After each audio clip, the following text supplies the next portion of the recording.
Some people don't have confidence in the edge pens because they fall victims of the wrong ones. And sometimes it is lack of patience.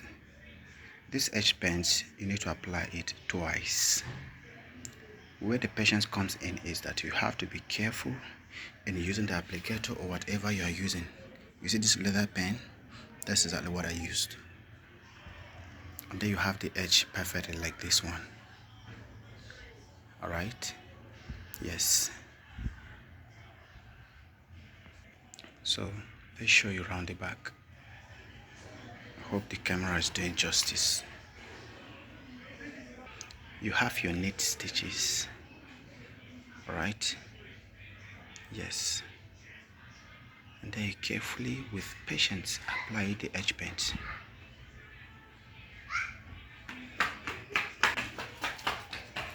Hope you can see it clearly. 2 times application. Yours may require 3 times. Just be patient and do it. There's no shortcut to greatness.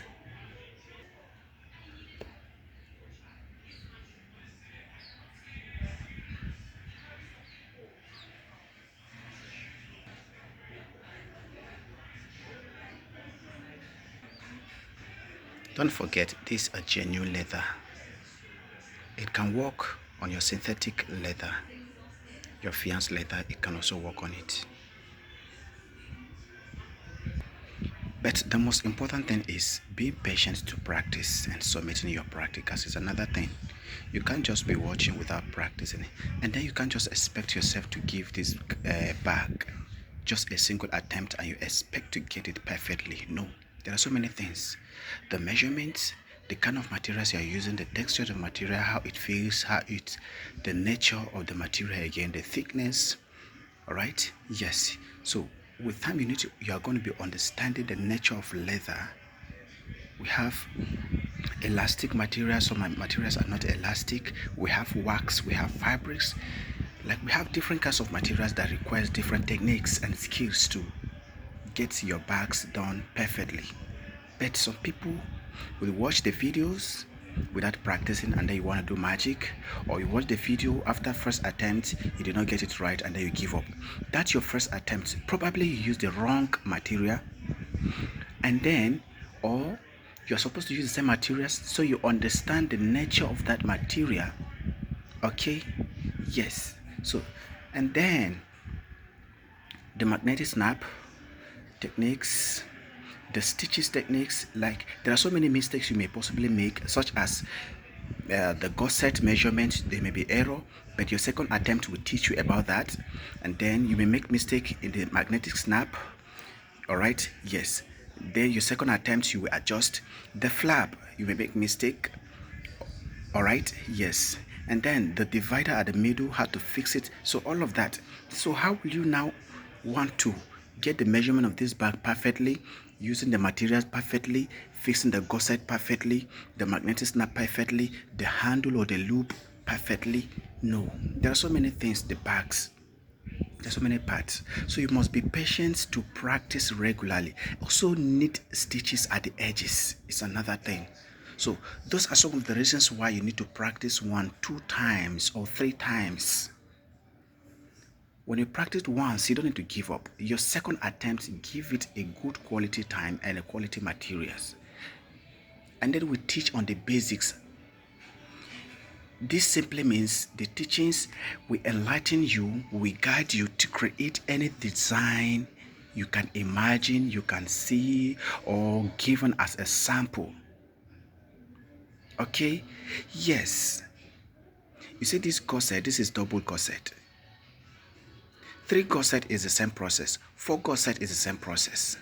5, 6, 7, 8, 9, 10, you want to do up to 100, the same method. And the single gusset is also the same thing. But you'll be looking at it, when somebody make the double gusset, you say you want to learn it. You now come and make 3 gusset, you say you want to learn it, not knowing that you are supposed to learn from the single gusset, and then the same idea apply to all 100 gusset. So if you are too busy, it is not possible for you to learn anything.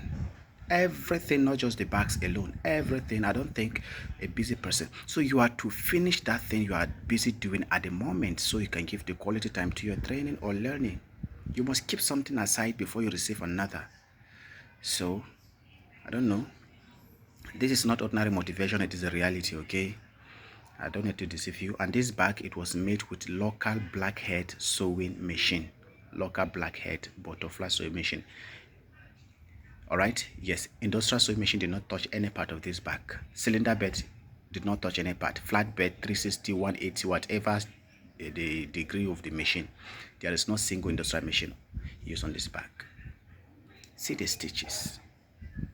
I'm not hiding anything. Can you see it? If there's any rough something, you will see it. If there's any neat something, you will also be seeing it. The flap. Alright. So you may be thinking your machine is not strong. It's because you did not know the logic behind the edges. And you can't just know it without practice. Sometimes you will be wasting your time in this bag making. It is not your business. You can switch. Please. So please. Switch to something you can do better. So guys, I think I'm done with the motivation. The edge paint, don't forget, you need to apply it twice or even 3 times. So this is my second application and it is okay for me. You let it dry. Let it dry for about 3 hours or even a day before you give it to the owner. Thank you for watching. This is High Level of Chris HLG, the full-time private online teacher of classic bags and the shoemaking, the city of Abuja, right here in Lagos, to do something. Bless you guys.